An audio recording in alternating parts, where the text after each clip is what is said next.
الحمد لله نحمده ونستعينه ونستغفره ونؤمن به ونتوكل عليه ونعوذ بالله من شرور أنفسنا ومن سيئات أعمالنا من يهده الله فلا مضل له ومن يضلل فلا هادي له أشهد أن لا إله إلا الله وحده لا شريك له وأشهد أن محمدًا عبده ورسوله صلى الله عليه وسلم أرسله الله تعالى بالهدى ودين الحق بين يدي الساعة من يطع الله ورسوله فقد رشد واهتدى ومن يعص الله ورسوله فقد ضل وغوى فإنه لا يضر إلا نفسه ولن يضر الله شيئا اللهم صل على محمد وعلى آل محمد كما صليت على إبراهيم وعلى آل إبراهيم إنك حميد مجيد اللهم بارك على محمد وعلى آل محمد كما باركت على إبراهيم وعلى آل إبراهيم إنك حميد مجيد أما بعد فإن خير الحديث كتاب الله وأحسن الهدي هدي محمد صلى الله تعالى عليه وسلم وشر الأمور محدثاتها وكل محدثة بدعة وكل بدعة ضلالة وكل ضلالة في النار أعوذ بالله السميع العليم من الشيطان الرجيم من همزه ونفخه ونفثه وهو القاهر فوق عباده ويرسل عليكم حفظه حتى إذا جاء أحدكم الموت توفته رسلنا وهم لا يفرطون ثم ردوا إلى الله مولاهم الحق ألا له الحكم وهو أسرع الحاسبين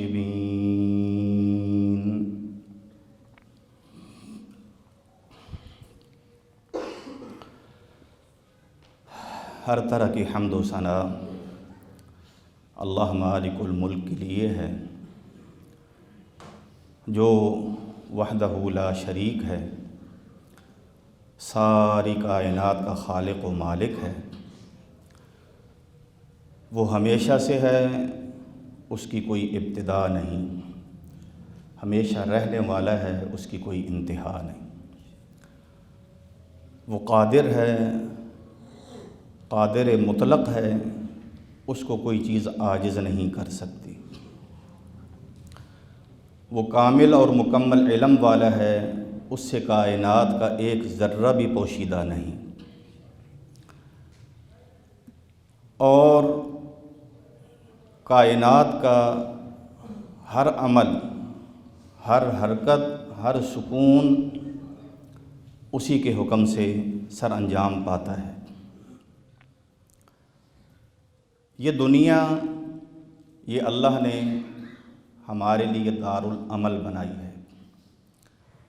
افحسبتم انما خلقناکم عبثا وانکم الینا لا ترجعون، کیا تم نے یہ سمجھ لیا ہے کہ ہم نے تمہیں عبث پیدا کیا، بے مقصد پیدا کیا، بغیر کوئی ذمہ داری سونپے پیدا کر دیا، اور تم نے یہ بھی سمجھ لیا ہے کہ تم ہماری طرف واپس نہیں لوٹائے جاؤ گے۔ فتعالی اللہ الملک الحق بلند ہے اللہ جو سچا بادشاہ ہے، لا الہ الا ہو، اس کے سوا کوئی الہ نہیں، رب العرش الکریم، وہ عرش کریم کا رب ہے۔ موت ہر زندہ انسان کی اس دنیا میں انتہا ہے۔ جو بھی کوئی ذی روح چیز ہے، وہ انسان ہو یا کسی اور مخلوق سے اس کا تعلق ہو، اس ذی روح نے اپنے مقررہ وقت میں اس دنیا سے چلے جانا ہے۔ کل نفس ذائقۃ الموت، یہ ایک اٹل حقیقت ہے، اس کے اوپر کوئی بات کرنے کی ضرورت نہیں۔ بات جو آج میں کرنا چاہتا ہوں، سب سے پہلے اپنے اس غافل نفس کو سمجھانے کے لیے اور پھر آپ حضرات کے گوشے گزار کرنے کے لیے وہ کچھ اور ہے۔ نبی صلی اللہ علیہ وسلم کا ارشاد گرامی ہے، صحیح بخاری اور مسلم کی حدیث ہے، حضرت انس رضی اللہ عنہ اس حدیث کے راوی ہیں۔ نبی صلی اللہ علیہ وسلم نے فرمایا، یتبع المیت ثلاث، یتبعہ اہلہ ومالہ وعملہ، فیرجع اثنان ویبقى واحد، یرجع اہلہ ومالہ ویبقى عملہ، او کما قال علیہ الصلاۃ والسلام، کہ نبی صلی اللہ علیہ وسلم نے فرمایا، ہر میت، جو بھی انسان، مسلمان ہو کافر، نیک ہو بد، عالم ہو جاہل، کوئی بھی جو انسان مرتا ہے تو اس کو قبر تک لے جایا جاتا ہے، اس دنیا سے اس کو بہرحال ہٹایا جاتا ہے، یہ حقیقت ہے۔ چلو، تو فرمایا تین چیزیں اس کے ساتھ جاتی ہیں۔ کتنی چیزیں جاتی ہیں؟ تین چیزیں۔ دو چیزیں واپس آ جاتی ہیں، ایک چیز اس کے ساتھ رہ جاتی ہے۔ دو چیزیں واپس آ جاتی ہیں، ایک چیز اس کے ساتھ رہ جاتی ہے۔ پھر اللہ کے نبی نے وضاحت فرمایا اس کے اہل و عیال، اس کا کنبہ قبیلہ، اس کے دوست احباب اس کے ساتھ جاتے ہیں، اس کا مال اس کے ساتھ جاتا ہے، اور اس کے عمل اس کے ساتھ جاتے ہیں۔ یہ تین چیزیں اس کے ساتھ، اس کو گھر سے اٹھا کے لے کے جاتی ہیں، تین چیزیں قبر تک جاتی ہیں۔ پھر جب اس کو دفن کیا جا رہا ہوتا ہے اور دفن کر کے فراغت جب لوگ پاتے ہیں، دو چیزیں واپس آ جاتی ہیں، دو چیزیں واپس آ جاتی ہیں۔ اس کے اہل و عیال، اس کے عزیز و اقارب واپس آ جاتے ہیں، اس کا مال بھی واپس آ جاتا ہے، اور اس کا عمل اس کے ساتھ باقی رہ جاتا ہے۔ ابھی بھی شاید اس معاملے کی اہمیت اور نزاکت کا ہمیں احساس نہ ہوا ہو۔ ایک اور حدیث سن لیں۔ اس حدیث کے بھی حضرت انس رضی اللہ عنہ راوی ہیں، حضرت نعمان بن بشیر رضی اللہ عنہ بھی اس حدیث کے راوی ہیں، کہ اس دنیا میں جو بھی کوئی مرد یا عورت ہے، کوئی بندہ بشر، کوئی انسان، تین چیزیں اس کے زندگی میں اس کے ساتھ ہوتی ہیں، تین چیزیں اس کی دوست ہوتی ہیں۔ ایک اس کے اہل و عیال، اس کے رشتہ دار، دوسرا اس کا مال جس کو وہ جمع کرتا ہے، جس کے اندر وہ گھومتا رہتا ہے، جس کو اپنے دل میں بھی بساتا ہے، جس کو دیکھ کے خوش ہوتا ہے، اور تیسرے اس کے اعمال جو اسے سرزد ہو رہے ہوتے ہیں۔ اب جب اس کی موت کا وقت آتا ہے اور مرنے والا انسان اپنے آپ کو نہایت کرب میں، نہایت خوف میں گھرا ہوا پاتا ہے، اپنے اہل و عیال کو کہتا ہے، بچوں کو کہتا ہے میں نے تمہیں پالا پوسا تھا، رشتہ داروں کو کہتا ہے میں تمہاری غمی میں، تمہاری خوشیوں میں، دکھ درد میں شریک تھا، تمہارے لیے بہت کچھ میں نے کیا، اب میرے کیا کام آ سکتے ہو؟ تو وہ کہتے ہیں کہ یہ جس کیفیت میں اب تم مبتلا ہو رہے ہو یا ہو چکے ہو، ہم تمہارے کچھ کام نہیں آ سکتے، ہاتھ کھڑے کر دیتے۔ ایسی ہے؟ کیوں جی ایسی ہے؟ چلو، پھر وہ مال کو پوچھتا ہے کہ میں نے تجھے اپنے دل کے ساتھ لگایا، میں نے ایک اندازہ، ایک ٹارگٹ مقرر کیا، وہ پایا، میں تجھے اپنے پاس لایا۔ یہ تو پھر آگے جا کے پتہ چلے گا نا کیسے لایا، حلال طریقے سے لایا، حرام طریقے سے لایا۔ یہ تو حساب بات کا ہے، اور یہ بڑا پکا ہے کہ اللہ پوچھیں گے مال کہاں سے حاصل کیا تھا اور کہاں پہ خرچ کیا تھا۔ یہ تو سوال ہونا ہے۔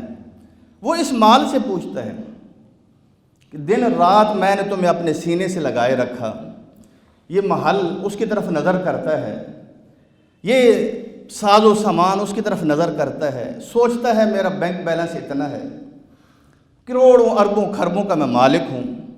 وہ یہ بھی سوچتا ہے کہ دوسرے ملک میں بھی میری پراپرٹی ہے، لیکن وہ اس مال سے سوال کرتا ہے کہ جس مصیبت میں اب میں مبتلا ہو چکا ہوں تو میرے کیا کام آ سکتے۔ وہ کہتا ہے جو تم لے جاؤ آگے بھیج دو وہ تو تمہارے کام آؤں گا، اور جو چھوڑ دو گے وہ کام نہیں۔ وہ یہ بھی ہاتھ کھڑے کر دیتے ہیں۔ اب وہ اپنے اعمال کی طرف دیکھتا ہے، اس کو اپنے عملوں سے توقع ہوتی ہے، اور جب ادھر دیکھتا ہے تو خالی کھانا پاتا ہے۔ کہیں کچھ دو چار عمل ہیں، کہیں وہ بھی نہیں ہیں، تھوڑی سی نمازیں ہیں، کچھ ذکر اذکار ہے، کچھ دعائیں ہیں، اور جب وہ دوسری طرف نظر کرتا ہے تو بدی بدی، ہر گناہ ہی گناہ، گناہ ہی گناہ۔ وہ کہتے ہیں بھائی تم کیا کر سکتے ہو؟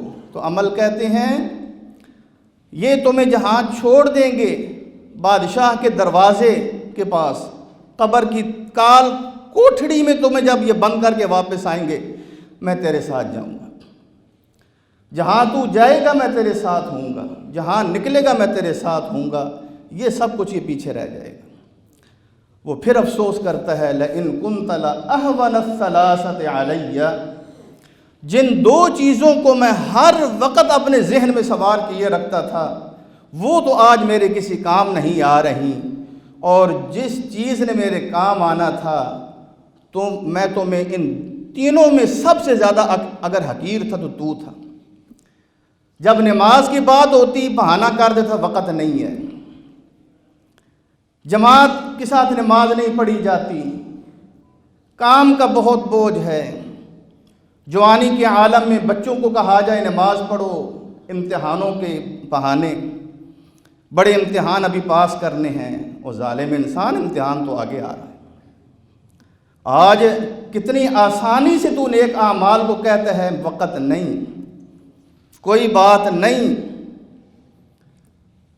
اور یہ وہ بہانے ہیں جس کا اللہ نے قرآن میں ذکر فرمایا، یا ایھا الذین آمنوا لا تلہکم اموالکم ولا اولادکم عن ذکر اللہ ومن یفعل ذلک فاولئک هم الخاسرون۔ اے ایمان والو، تمہارے اعمال، تمہارے اہل و عیال اور تمہارے مال تمہیں اللہ کے ذکر سے غافل نہ کر دیں، اللہ کی یاد سے غافل نہ کر دیں۔ جس نے بھی یہ غفلت اختیار کی فَأُولَئِكَ هُمُ الْخَاسِرُونَ، یہی خسارہ پانے والے لوگ ہیں، یہی نقصان میں جانے والے لوگ ہیں۔ اور اگر شک ہو تو کہیں بھی کوئی میت پڑی ہوئی ہو اس کو دیکھ لیا کرو۔ اگر اس حقیقت کو ابھی سمجھ یہ نہیں آ رہی تو اللہ کے لیے اس سے پہلے کہ میری اور آپ کی یہ ذات یہ لاش بن جائے اور دوسروں کے لیے عبرت بن جائے، پہلے اپنے سے پہلے جانے والے سے عبرت حاصل کر کہ تمہارے مال اور تمہاری اولاد، اہل و عیال تمہیں اللہ کے ذکر سے غافل نہ کر دے۔ جس نے بھی یہ کیا وہی خسارہ پانے والا ہے۔ خسارے کا مطلب ہی یہ ہے کہ یہ جو تھوڑا سا سفر تم نے طے کرنا تھا تمہارے بہانے یہی بن گئے۔ سورۃ الفتح دوسرا رکوع 26واں پارہ۔ منافقین جب اللہ کے نبی علیہ السلام ان کو اللہ کی راہ میں جہاد کے لیے نکلنے کا کہتے، تمام مخلص صحابہ نکل کھڑے ہوتے، لیکن یہ منافق بہانے کرتے، اور قرآن مجید نے ان کے بارے میں اپنے نبی کو ان کی حقیقت سے آگاہ کیا۔ فرمایا سَيَقُولُ لَكَ الْمُخَلَّفُونَ مِنَ الْأَعْرَابِ شَغَلَتْنَا أَمْوَالُنَا وَأَهْلُونَا فَاسْتَغْفِرْ لَنَا يَقُولُونَ بِأَلْسِنَتِهِمْ مَا لَيْسَ فِي قُلُوبِهِمْ قُلْ فَمَنْ يَمْلِكُ لَكُمْ مِنَ اللَّهِ شَيْئًا إِنْ أَرَادَ بِكُمْ ضَرًّا أَوْ أَرَادَ بِكُمْ نَفْعًا بَلْ كَانَ اللَّهُ بِمَا تَعْمَلُونَ خَبِيرًا۔ اے میرے محبوب، آپ اس جنگ سے فارغ ہو کے واپس مدینہ جا رہے ہیں، یہ جو پیچھے بہانے بنا کے بیٹھ گئے، اب آپ کا سامنا، جب ان کا آپ کا یہ سامنا کرنے آئیں گے، جب آپ کو ملنے آئیں گے تو آتے ہی یہ کہیں گے شغلتنا اموالنا واہلونا، ان کو پتہ ہے کہ ہمارے دل میں چور ہے، یہ خود بولیں گے ہمارے کاروبار نے ہمیں مشغول رکھا، کھیتی باڑی نے مشغول رکھا، فیکٹری نے مشغول رکھا، ابھی پیمنٹ کرنی تھی، ابھی باہر کچھ بھیجنا تھا، ابھی کچھ آنا تھا، کچھ جانا تھا، اور ہمارے اہل و عیال نے ہمیں مشغول رکھا، بچوں نے مشغول رکھا، فاستغفر لنا، یہ ہم سے کوتاہی ہو گئی، آپ ہمارے لیے بخشش مانگے اللہ سے۔ اللہ فرماتے ہیں یقولون بألسنتہم، یہ زبان سے وہ بہانے کرتے ہیں ما لیس فی قلوبہم، جو ندامت ان کے دلوں میں نہیں ہے، کوئی ندامت نہیں ان کو، کوئی پشیمانی نہیں، صرف اپنے آپ اپنے کاغذات صاف کرنے کے لیے یہ بول دیں گے قل فمن یملک لکم من اللہ شیئا ان اراد بکم ضرا او اراد بکم نفعا۔ انہیں یہ سوال ان کے سامنے رکھ دیں، یہ سوال ان کے گوشے گزار کر دیں، ان کی کانوں تک یہ پہنچا دیں، آگے ان کی مرضی یہ دل میں اتاریں یا باہر ہی پھینک دیں کہ کون تمہارے کام آئے گا اللہ کے سامنے، اللہ کے سامنے تمہارے کون کام آئے گا۔ آج میں آپ کے سامنے وہی بات کر رہا ہوں، میں اپنے آپ کو اور آپ کو یہی چیز سنانے لگا ہوں کہ ہم یہ جو کہتے ہیں کاروبار، کام کاج، اہل و عیال، بیوی بچے، خوشی غمی، یہ جتنی باتیں ہم اوپر کر رہے ہیں اس دنیا کے اندر ایک دوسرے کو سنا رہے ہیں، آپ ایمان سے بتائیں یہ بہانہ اندر چلے گا؟ بس یہ بتا دیں کیوں جی قبر میں یہ بہانہ چلے گا؟ پھر کیوں ہم اس غلط فہمی میں مبتلا ہیں؟ ہم کس کو دھوکہ دے رہے ہیں؟ ہم کس کے ساتھ دشمنی کر رہے ہیں؟ اپنے اس وجود کے ساتھ دشمنی، کسی کے ساتھ کوئی دشمنی، اس وجود سے دشمنی ہے۔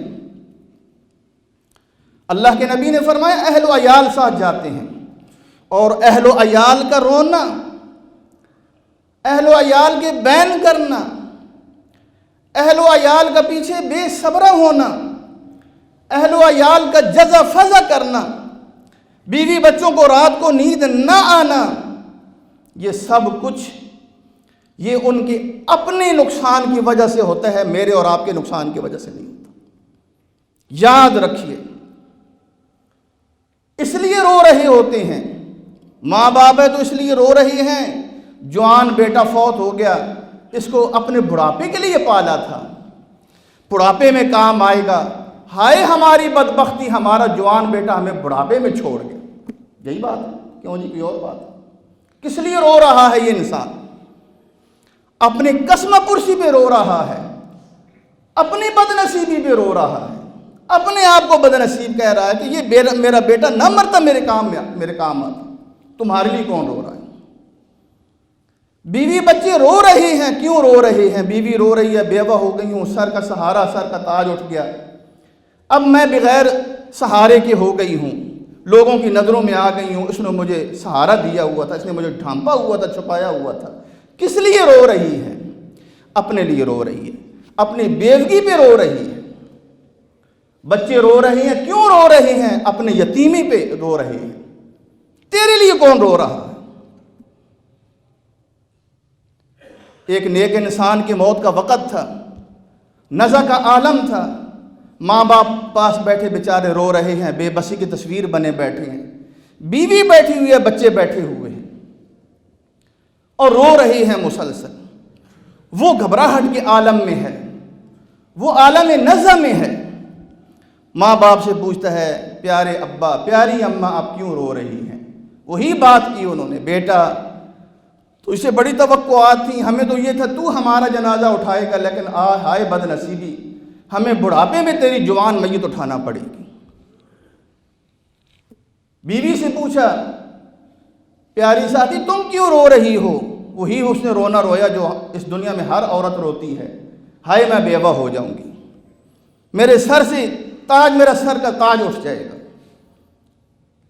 اور پھر بچوں سے پوچھا پیارے بچوں تم کیوں رو رہے ہو؟ یہی رونا ہے ہمارا، ہم یتیم ہو جائیں گے، بے سہارا ہو جائیں گے، ہر انسان جو چاہے گا ہمیں کہہ دے گا، تیری وجہ سے ہر انسان کو ڈر تھا کہ ان کا باپ ان کے سر پہ ہے۔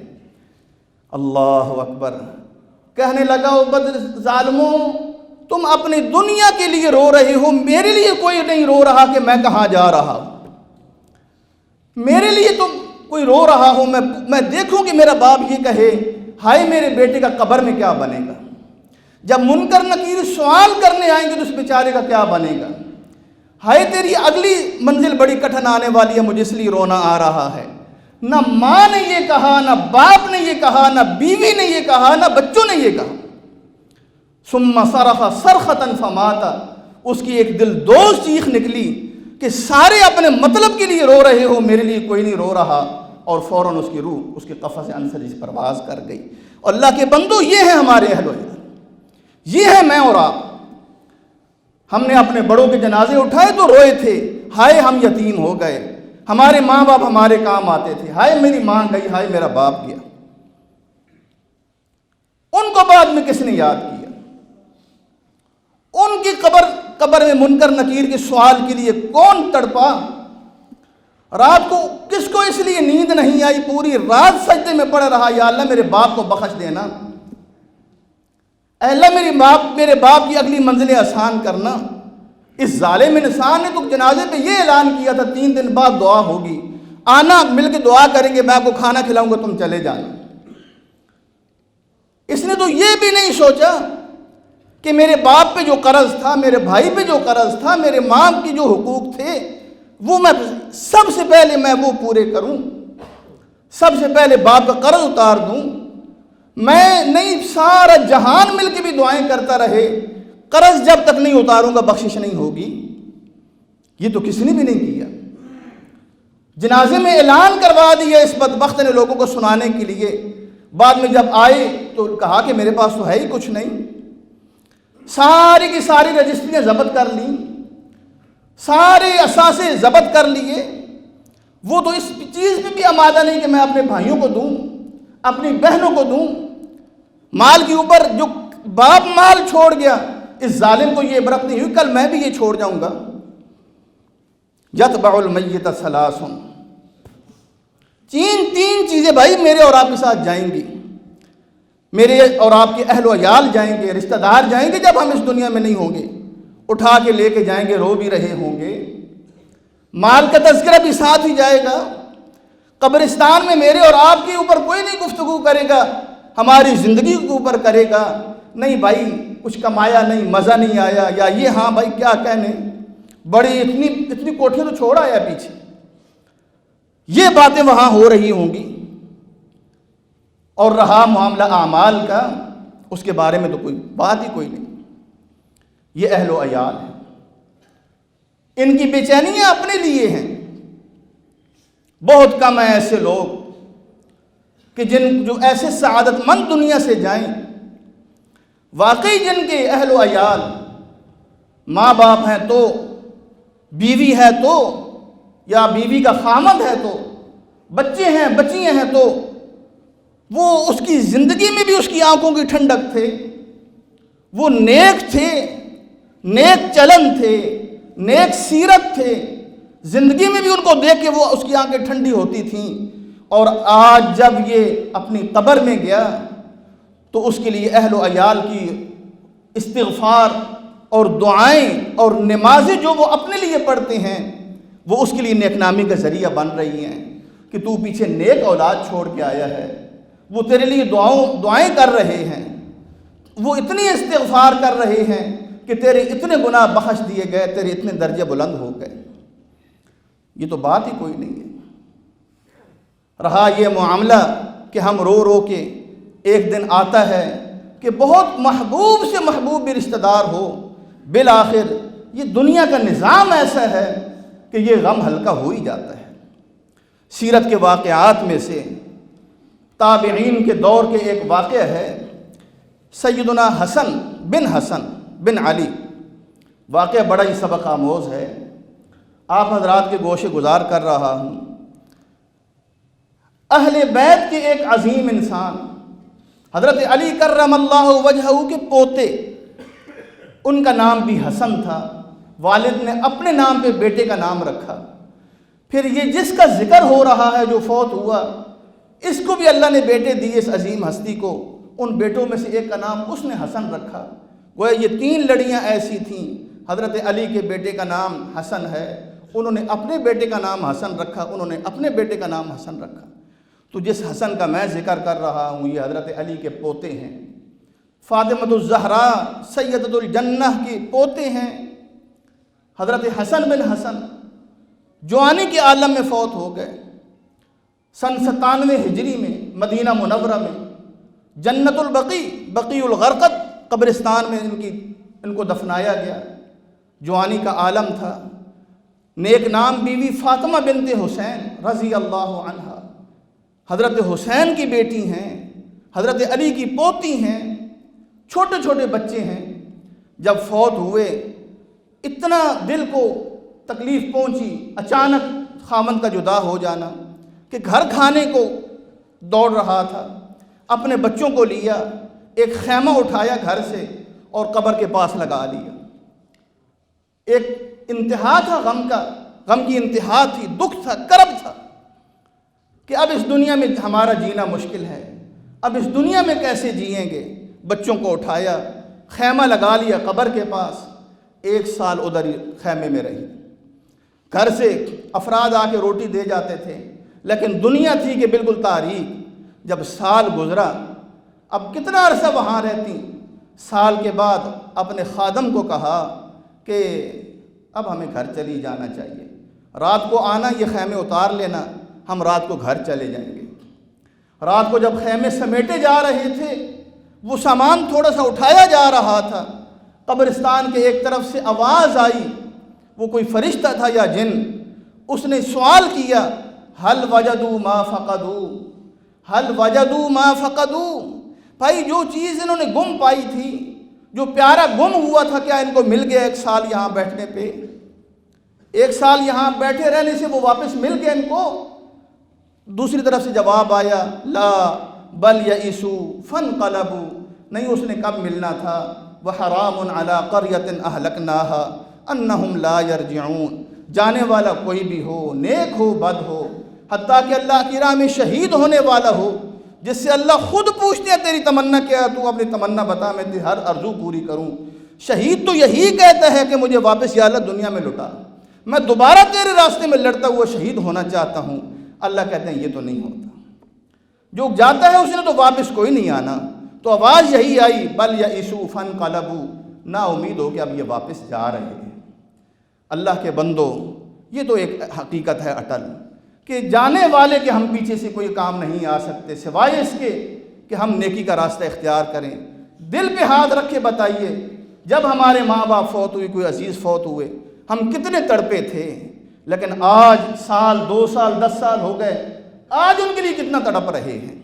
کیا ان کا سفر ختم ہو گیا؟ کیا وہ منزل پہ پہنچ گئے؟ کیا قبر کی تاریکیوں سے نکل گئے؟ نہیں، کچھ بھی ایسی بات نہیں، ہم بھول گئے، ہمارا غم ہلکا ہو گیا، ہم بھول گئے۔ حقیقت اپنے مقام پہ ہے۔ تو اللہ کے نبی نے فرمایا، یہ جو مرنے والا ہے 3 چیزیں ساتھ جاتی ہیں، 2 چیزیں اس کا ساتھ چھوڑ جاتی ہیں۔ مال ہے، مال کے اوپر ریجھ رہے ہیں، مال مال مال، اس سے انسان پوچھتا ہے تو میرے کیا کام آ سکتا ہے؟ وہ کہتا ہے میں بھی تیرے کوئی کام نہیں آ سکتا، میں بھی بادشاہ کے دروازے تک جاؤں گا، جب بادشاہ کے دروازے کے اندر تو گھس جائے گا میں واپس آ جاؤں گا۔ پھر اسی مال کو رشتہ دار آپس میں بانٹتے ہیں، اسی کے اوپر نظر رکھی ہوئی ہوتی ہے۔ یہ انشورنس، یہی مادہ پرستی کا ایک ایسا دروازہ ہے، چور دروازہ۔ بیٹا بھی ہے اگر اس کا بھی دل اتنا سیاہ ہو چکا ہے کہ باپ نے بڑا اس کی بہت مہنگی انشورنس ہے، اللہ کرے کسی حادثے میں مرے اور یہ سب کچھ میرے نام آئے کیونکہ اس نے میرا نام لکھوایا ہوا ہے۔ یہ تو ہمارا حال ہے۔ اس بیٹے کے اوپر تم فخر کر رہے ہو، اس اہل و عیال کے لیے تم اپنا سب کچھ کر رہے ہو۔ یہ تو تمہارا قرض ادا کرنے کی بھی روادار نہیں ہے، حالانکہ شریعت نے یہ حکم دیا ہے من بعد وصیت یوصی بہا او دین۔ لوگوں یاد رکھو، جو فوت ہونے والا ہے اس کی وراثت تب تقسیم ہوگی، سب سے پہلے تم نے اس کا قرض دیکھنا ہے۔ اگر مقروض ہے، جب تک اس کا قرض ادا نہ ہو اس کا مال تقسیم کرنا تمہارے اوپر حرام ہے، لیکن ہم یہ حرام کام بھی کرتے ہیں۔ جب تک قرض ادا نہیں کرو گے وہ اس مال کے تم روادار نہیں ہو، لیکن ہم روادار ہو جاتے ہیں، ہم اس کو ہضم کر لیتے ہیں۔ ہمارے جگر اتنے بڑے ہیں، ہمارے معدے اتنے سخت ہیں، ہمارے اعصاب اتنے مضبوط ہیں، ہم یہ بوجھ اٹھا لیتے ہیں۔ ہم یہ بڑی آسانی سے، خوشی سے یہ بوجھ اٹھاتے ہیں۔ نبی علیہ السلام نے اپنے صحابہ میں سے ایک صحابی فوت ہوئے، ابو داود کی روایت ہے، آپ نے چند دنوں کے بعد، اس کی وفات کے چند دنوں کے بعد اس کے رشتہ داروں سے فرمایا، لوگوں تمہارا جو میت ہے محبوس بدینہ، اس کو اس کے قرض کی وجہ سے قید کر دیا گیا ہے۔ نیکیاں اس کی بڑی اپنے مقام پہ، مقروض مرا تھا، اس کے ذمے قرض تھا، محبوس اس کو قید کر دیا گیا ہے۔ اس دنیا میں اگر کوئی جیل چلا جائے تو ماں باپ رشتہ دار ڈر جاتے ہیں، اس کی رہائی کا کوئی نہ کوئی سوچتے ہیں، اس قید کا کبھی سوچ لو۔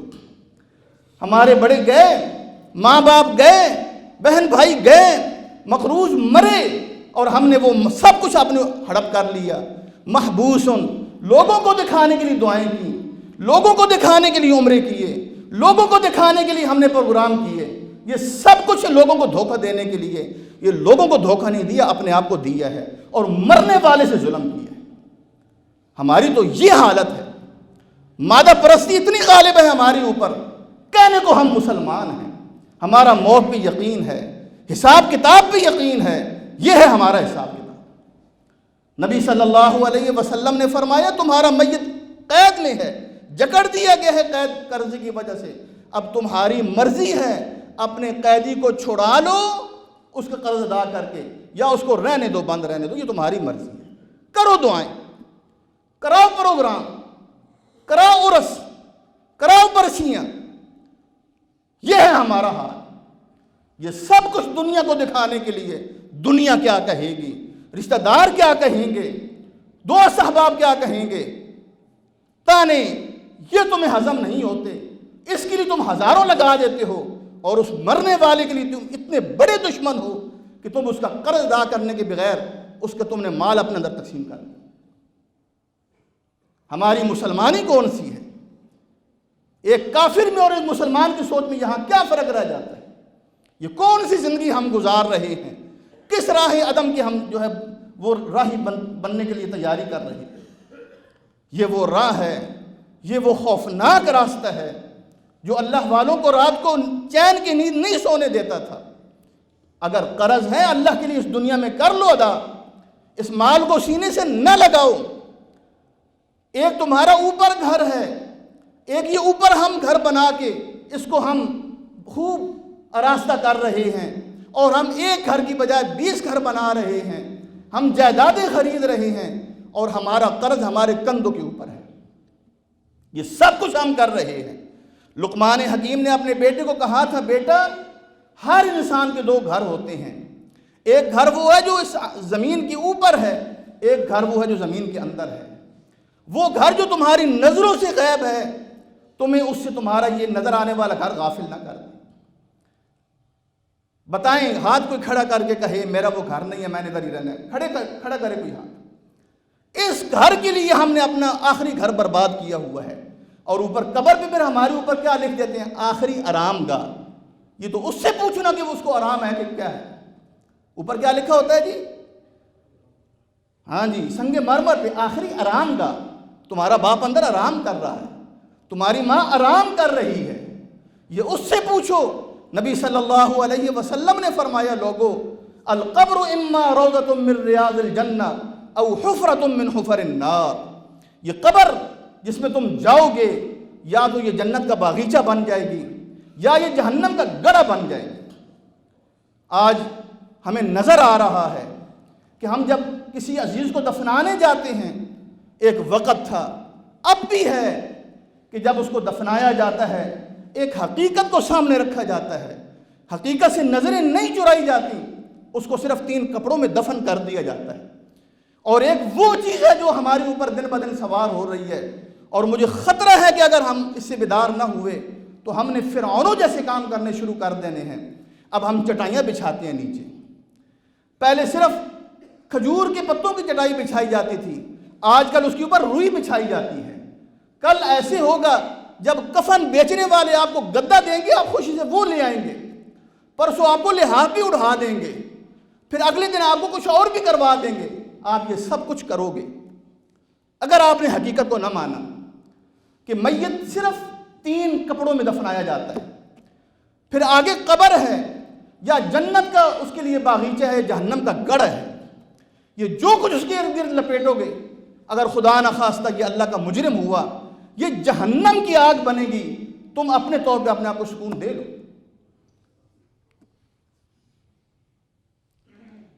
میت کو صرف 3 کپڑوں میں دفنایا جاتا ہے، صحابہ اسی طرح دفنائے گئے، اللہ کے نبی اس طرح دفنائے گئے۔ آپ حضرات کیا کرنا شروع کر دیا آپ نے؟ یہ چٹائی کیوں بچھاتے ہیں بتائیں؟ کوئی بتائے کھڑا ہو کہ اس کی حکمت، اس کے اوپر روئی کیوں ڈالتے ہو بتاؤ، کیوں ڈالی جاتی ہے؟ مادہ پرستی ہے۔ ہم سمجھتے ہیں جس طرح اوپر آرام دہ چیزیں ہیں اندر بھی یہ چیزیں آرام دے گی، اندر یہ چیزیں آرام دینے والی نہیں ہیں۔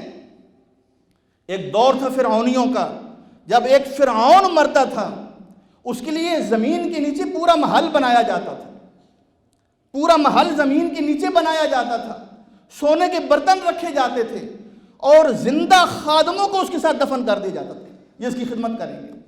آج ہزاروں سال کے بعد آپ ان کے خزینے نکال رہے ہیں، ان کے برتن سونے کے آپ نکال رہے ہیں، یہ آپ کے لیے عبرت ہیں۔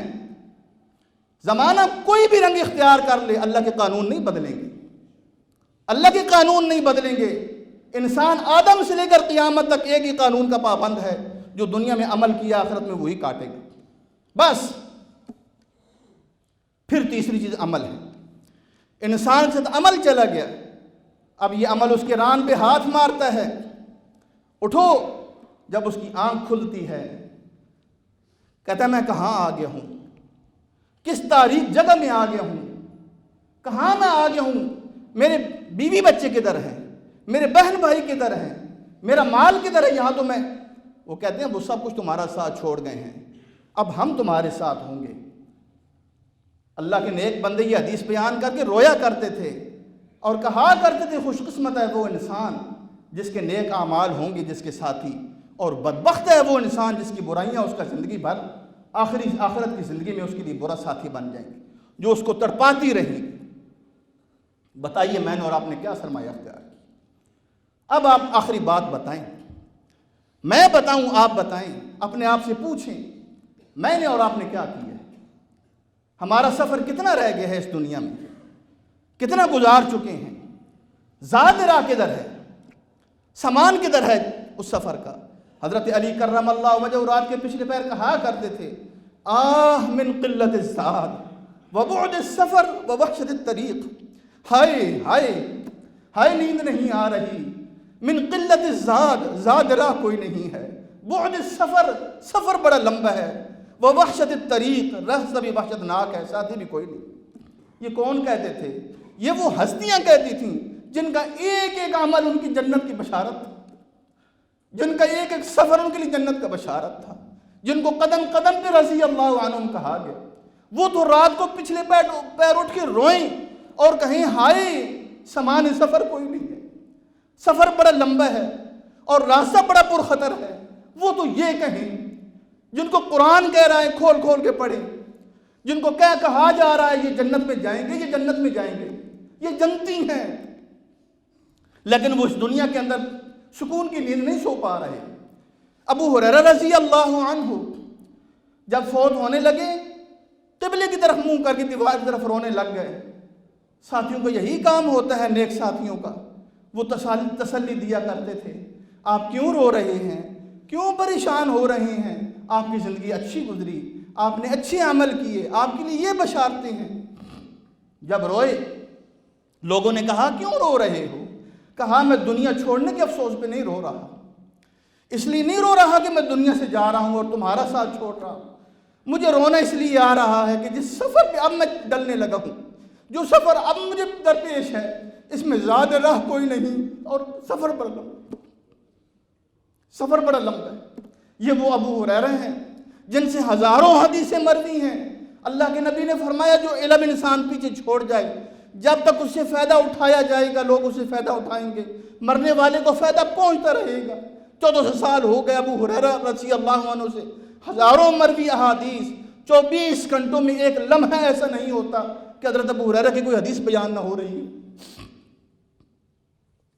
کسی بھی معاملے میں، نماز کا معاملہ ہو، زکوٰۃ کا معاملہ ہو، معاملات ہوں، زندگی کا کوئی بھی معاملہ ہو، کوئی ایسا واقعہ نہیں ہے جس میں ابو ہریرہ سے حدیث مروی نہ ہو کہ ابو ہریرہ فرماتے ہیں اللہ کے نبی نے فرمایا۔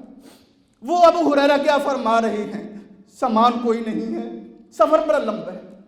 میں اور آپ کتنے خوش ہیں، میں اور آپ کتنے مطمئن ہیں، ہم کیسے جی رہے ہیں، ہمارا ایمان کتنا پکا ہو گیا اللہ کی ذات کے اوپر کہ ہماری بدعملیاں بھی ہمیں نہیں ڈستی۔ نبی صلی اللہ علیہ وسلم نے فرمایا کہ نیک انسان جب قبر میں جاتا ہے، جب اس کو ہوش آتی ہے، اس کی نماز اس کے سرہانے کھڑی ہو جاتی ہے، اس کی زکوٰۃ اس کی دائیں جانب کھڑی ہو جاتی ہے، اس کا روزہ اس کی بائیں جانب کھڑا ہو جاتا ہے، نیکی کا حکم دیتا ہے، لوگوں کو برائیوں سے روکتا ہے، دیگر نیک عمل کرتا ہے، دعائیں کرتا ہے، صدقے کرتا ہے، وہ اس کے پاؤں کی طرف کھڑے ہو جاتے ہیں۔ جب اللہ کی طرف سے عذاب آتا ہے اس کی طرف، تو نماز جب سر کی طرف آتا ہے نماز بولتی ہے ما قبلی مدخل، ادھر سے نہیں آ سکتی، یہ میرا وفادار تھا، یہ نیک عمل گواہی دے رہے ہیں۔ میری اور آپ کی نمازیں کہاں ہیں؟ صبح کی نمازیں کدھر گئیں؟ عشاء کی نمازیں کدھر گئیں؟ ظہر اور عصر کی نمازوں کے کیا بہانے ہیں ہمارے پاس؟ مغرب کی نماز کے لیے کیا طفل تسلی ہم دے رہے ہیں اپنے آپ کو؟ فیکٹری ہے، کام ہیں، جابز ہیں، مصروفیات ہیں، اہل و عیال ہیں، کر لو بہانے، کر لو بہانے، اللہ کی قسم کر لو بہانے، چھوڑ دو نمازیں۔ زکوٰۃ کا جب معاملہ آتا ہے، ہزاروں حقوق کا ہم بہانہ کرتے ہیں، کر لو بہانے، دبا لو اس مال کو، یہ وہی مال ہے جس میں اللہ کا حق ادا نہیں کرتے، روز قیامت یہ آپ کے ننگا گنجا سانپ بن کے آپ کے گلے میں پڑے گا۔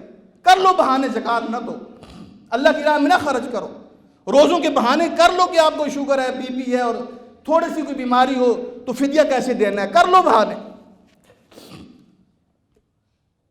ایک ایک عمل سے جان چھڑا لو۔